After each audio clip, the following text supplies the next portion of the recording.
स्वच्छता सर्वेक्षण में बड़े बड़े अवार्ड जीतने वाले रीवा शहर की जमीनी हकीकत पहली बारिश ने ही पूरी तरह खोल कर रख दी है। नगर निगम के दावों को धता बताते हुए शहर का तथाकथित विकास पानी बनकर सड़कों पर बहता नजर आ रहा है। मामूली बारिश में ही पूरा शहर जलमग्न हो गया है, जिससे स्थानीय निवासियों, व्यापारियों और राहगीरों का जीना मुहाल हो चुका है। ऐसे में जनता के बीच यह बड़ा सवाल उठ रहा है कि आखिर रीवा को स्वच्छता का अवार्ड किस आधार पर मिल गया, जबकि जमीनी स्तर पर नगर निगम का हाल पूरी तरह बेहाल है। शहर की बाढ़ जैसी स्थिति का मुख्य कारण नालियों की मुकम्मल सफाई ना होना। शहर के अधिकांश नाले और नालियां शराब की बोतलों, कोरेक्स की शीशियों, डिस्पोजल गिलासों से पूरी तरह पटे पड़े हैं। सफाई के नाम पर केवल खाना पुर्जी की जा सकती है। इसका सबसे बड़ा उदाहरण रीवा का हृदय स्थल कहने वाला नया बस स्टैंड है। यहाँ महीनों पहले नालियों से कचरा निकालकर सड़क किनारे ही छोड़ दिया गया था। सबसे बड़ा उदाहरण रीवा का हृदय स्थल कहने जाने वाला नया बस स्टैंड है। यहाँ महीनों पहले नालियों से कचरा निकालकर सड़क किनारे ही छोड़ दिया गया।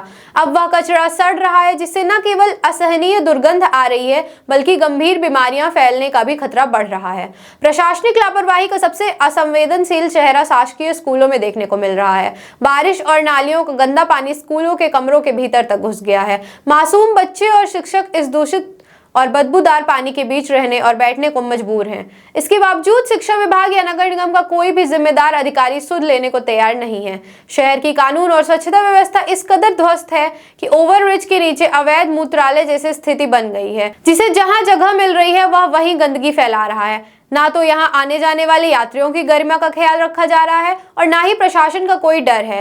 एसी कमरों में बैठे आला अधिकारियों को आम जनता और मुसाफिरों की यह परेशानी दिखाई नहीं दे रही है।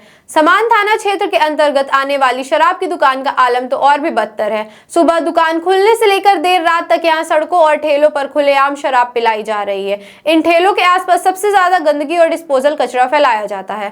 ताज्जुब की बात यह है कि दिन भर इसी मार्ग से जिले के तमाम बड़े प्रशासनिक अधिकारियों और पुलिस अमला गुजरता है, लेकिन सब कुंभकर्णी नींद सोए हुए हैं।